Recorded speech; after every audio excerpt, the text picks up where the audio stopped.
To start the engine, make sure you have the smart key inside the vehicle and that the shifter is in park. Then, hold the brake pedal down while you press the engine start-stop button.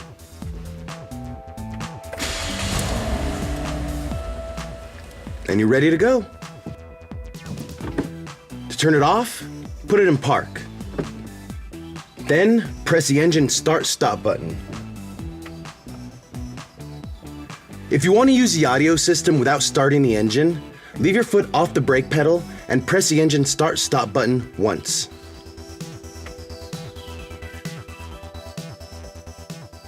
To use other accessories like the windows or climate control without starting the car, press the button a second time.